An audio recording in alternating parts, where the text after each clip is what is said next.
The greatest misunderstanding about God arises from the mind's tendency to conceptualize and create an image of the infinite. The human intellect, conditioned by language and thought, attempts to define that which is beyond all definitions. It constructs an idea, a belief, a mental representation, and in doing so, it unknowingly veils the truth it seeks. This mistake is not merely an error in thought. It is the foundation upon which suffering, division, and conflict are built. The mind, in its attempt to grasp the ungraspable, turns God into an object, something separate, something distant. But that which is infinite cannot be contained in any concept, nor can it be approached as something external. The very act of trying to define it creates separation, and this separation gives rise to illusion. To speak of God at all is already to step into paradox. For what is pointed to cannot be contained within words. Words belong to the world of form, and God is formless. Words are symbols, pointers, but they are not the reality itself. The mistake is in mistaking the finger pointing at the moon for the moon itself. The mind, in its compulsive need to categorize and define, constructs an image, perhaps of an old man in the sky, or a distant creator, or even an abstract force. Whatever form the mind gives it, it remains an illusion. The reality of God cannot be captured by thought, and yet, through stillness and presence, it can be known directly, not as an object, but as the very essence of being. This mistake is not only found in religious thought but in all forms of human belief. The moment something is turned into an idea, it is no longer what it truly is. The mistake extends beyond the concept of God and permeates all aspects of life. People create rigid identities for themselves and others, believing in labels, in roles, in the narratives of the mind. But reality is fluid, ever-present, beyond the structures imposed upon it by thought. To see clearly, one must go beyond the conceptual and enter into the direct experience of being. In this state, all labels dissolve, all false distinctions disappear, and the fundamental unity of existence reveals itself. The illusion of separation is reinforced by the belief in an external God, a being outside oneself who must be sought, pleased, or obeyed. This belief perpetuates a sense of incompleteness, as if the divine were somewhere else, accessible only through effort or devotion. But the divine is not elsewhere. It is here, now, in this very moment, in the stillness between thoughts, in the awareness that perceives all things. To seek God as something external is to overlook the truth that what is sought is already present. The mistake is not in the search itself, but in the assumption that one is separate from that which is sought. The attempt to possess truth, to claim it as belonging to one belief system over another, is another manifestation of the same fundamental error. Throughout history, humanity has fought and killed over different concepts of God, each group convinced that its version is the correct one. But all these concepts are mere reflections of the mind, distortions of reality. The moment one believes they have captured the truth, they have already lost it. Truth cannot be owned. It can only be lived, experienced directly, beyond words and ideas. The heart of all true spiritual teachings is the same, yet the mind, driven by its need for certainty and control, clings to dogma and rejects all that does not conform to its conditioned beliefs. This clinging creates suffering. The ego, the false sense of self, thrives on division between self and other, between believer and non-believer, between sacred and profane. But these divisions exist only in thought. In reality, there is no separation, no inside or outside, no here or there. The greatest mistake is to see oneself as apart from the whole, to identify with the transient forms of the world rather than the eternal presence in which all forms arise and dissolve. To recognize this is not an intellectual exercise but a direct shift in perception. It requires a deep surrender, a letting go of all mental constructs, a willingness to dwell in the unknown. This is why true spiritual realization is often accompanied by silence.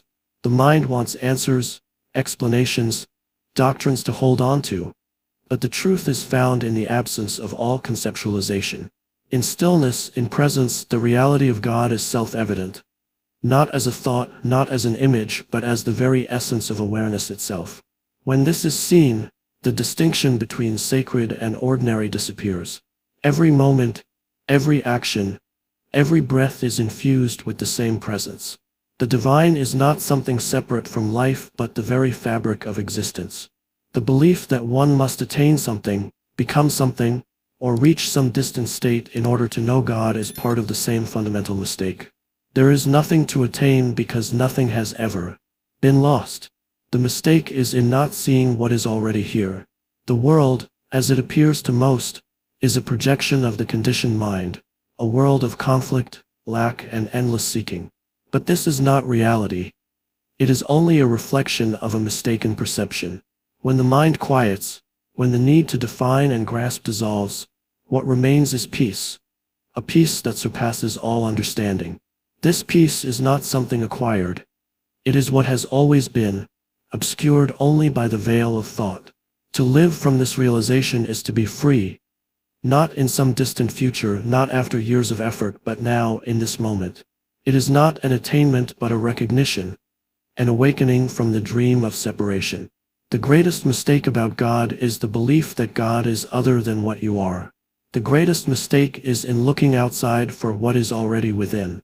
When this is seen, all seeking ceases, and what remains is the simple, undeniable truth of being.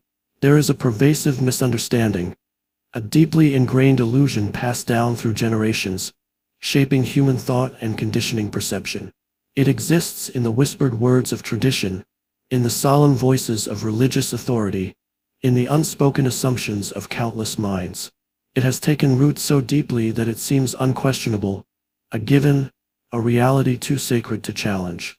And yet, it is nothing but a veil, a distortion, an error so fundamental that it obscures the very essence of what it seeks to reveal. The mistake is not in the search itself but in the concept, the mental image that has been constructed and reinforced over time. There is an idea of God, a form, an external being, a presence separate from what is here and now. The mind projects outward, imagines a divine figure, places it above, beyond, distant. And in doing so, the truth is lost, hidden behind layers of thought, belief, and expectation. The very act of defining God is the mistake. Words, concepts, and theological descriptions attempt to capture the infinite within the finite, to reduce the vastness of presence into something the mind can grasp. But whatever can be grasped is not it. Whatever can be formulated is already a step away from reality. The intellect, brilliant as it may be, operates in duality, in distinctions of subject and object, self and other. And yet, the essence of God is not other. It is not somewhere else. It is not an entity separate from the one who seeks it. In looking outward, one overlooks the most obvious, the most immediate, the most real. The present moment, the silent space between thoughts, the awareness itself. This is where the truth resides. Not in a distant heaven, not in an imagined realm, not in words, dogmas, or doctrines. The mistake is to seek with the mind what can only be realized through direct experience. This mistake has consequences, creates longing, a sense of separation, a feeling of being cut off from the divine. It gives rise to fear, to guilt, to a ceaseless striving to be worthy, to attain something that seems forever just out of reach.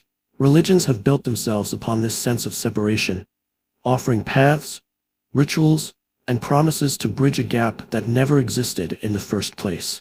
The idea of a judging, watching, external God keeps humanity bound in illusion, locked in a cycle of seeking without finding. But the truth is simple. Too simple for the mind to accept, too immediate for thought to grasp. It is not in the future, not in an afterlife, not in something that must be achieved or gained. It is here, now, always. It is in the very being that hears these words, in the stillness beneath them, in the silent space of pure awareness. There is no separation. There never was. The mistake was believing there was, and from that belief, everything else followed: fear, suffering, longing, struggle. The moment the mistake is seen, everything changes. The striving ceases. The search dissolves. What was sought is found in the very act of looking, not as an object, not as a being, but as presence itself. In the quiet recognition that what is here now is enough, that there is nothing missing, that nothing needs to be attained, this is the end of illusion. This is the end of suffering. To awaken to this is not to attain something new but to recognize what has always been. It is not an achievement, not a reward for effort, not a product of belief. It is simply seeing clearly beyond concepts, beyond thought, beyond the conditioned ideas of God and self. The moment the mind stops constructing an image of divinity, the truth reveals itself effortlessly. It is not found in books, in theories, in the words of others. It is found in the silent presence of this very moment. There is no journey, no distance, no waiting. The only thing that prevents realization is the belief that it is not already here. The biggest mistake is to look elsewhere, to make God into something other than this breath, this awareness, this presence. Not as an idea, not as something to hold on to, but as the very fabric of existence itself. In seeing this, the illusion of separation dissolves. Fear disappears. Life is no longer a struggle toward something distant but a full immersion in what already is. The mistake is undone not through effort but through surrender, through the simple act of being, of allowing, of resting in the vastness of what has always been present. No doctrine is needed for this. No belief system, no intermediary, no external validation. It is the simplest, most natural thing. So simple that the mind overlooks it, so immediate that it is missed in the act of seeking. The key is not to add more knowledge but to let go of what is false. Not to accumulate but to strip away. Not to build but to see through illusion. And what remains when the mistake is seen?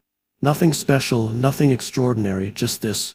Just life as it is, unfiltered, unresisted.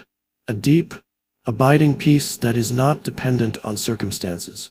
A freedom that is not about doing but about being. The realization that nothing was ever lacking, that what was sought was never missing, that there was never anything to reach for, because it was always here. This is the end of the mistake, the end of seeking, the end of fear. It is not something to be believed but something to be lived, to be seen, to be realized in the quiet simplicity of presence. The truth was never far. It was never hidden. Only the belief in separation made it seem so. The moment that belief is gone, nothing needs to be said. Nothing needs to be explained. There is only silence, stillness, and the deep recognition that this moment, this awareness, this being is enough. And in that, everything is whole. Everything is one. Everything is as it has always been.